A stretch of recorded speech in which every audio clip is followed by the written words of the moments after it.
Allô tout le monde, ici David l'exterminateur, bienvenue dans mon bureau.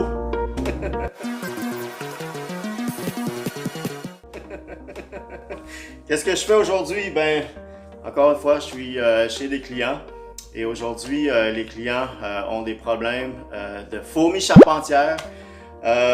C'est le début de la période active, malgré que les fourmis charpentières, comme vous savez, ça peut, lorsqu'ils ont des nids satellites à l'intérieur, ça peut sortir n'importe quand, là.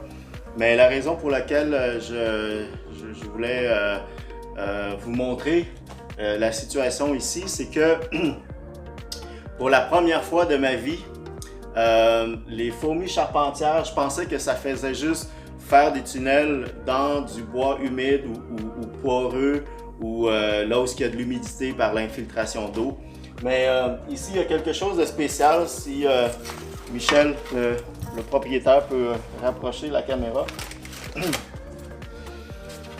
Ils font des galeries dans du styromousse aussi. Fait que regardez-moi ça, là. Tout ça, là, c'est du travail des fourmis charpentières. Fait que ça, probablement qu'il y avait de l'humidité. Et puis ça a facilité le travail. Mais c'est tellement impressionnant. Fait que regardez, le dommage. Voilà.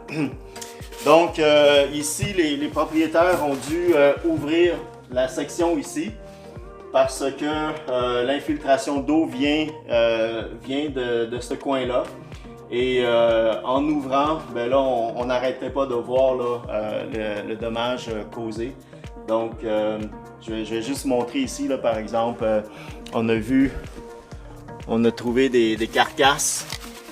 Puis en même temps, encore une fois, la preuve que quand il y a des fourmis, il y a aussi des problèmes de souris. Donc, on a des crottes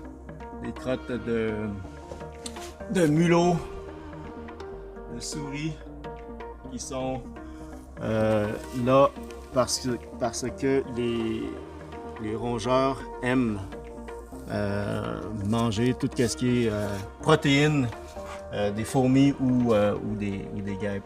Donc ici, c'est ça, ils ont ouvert pour que je puisse traiter encore plus. Et voilà le travail des fourmis charpentières. Qu'est-ce qu'on voit là? Ben, c'est des sciures de styromousse. C'est logique. Normalement, les carcasses sont là parce que les fourmis font le ménage. Ils n'aiment pas ça vivre parmi des morts, parmi des mortes. Donc, elles les projettent à l'extérieur pour nettoyer leur nid, s'assurer que c'est propre pour les petits. Puis je vais aussi vous montrer en bas là, qu'est-ce que ça a fait comme dégâts. Ça a été strippé. Il y avait plein de sciures. De bois qui avait été causé par les fourmis. Donc on voit encore une carcasse ici de fourmis.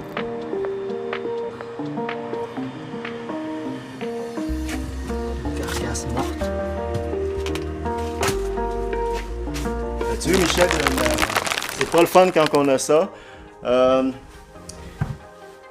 Heureusement que les propriétaires ici ont le désir de régler les problèmes à la source et il faut faire ce qu'il faut. Il faut ouvrir des murs comme ça jusqu'à ce qu'on ne voit plus de nid.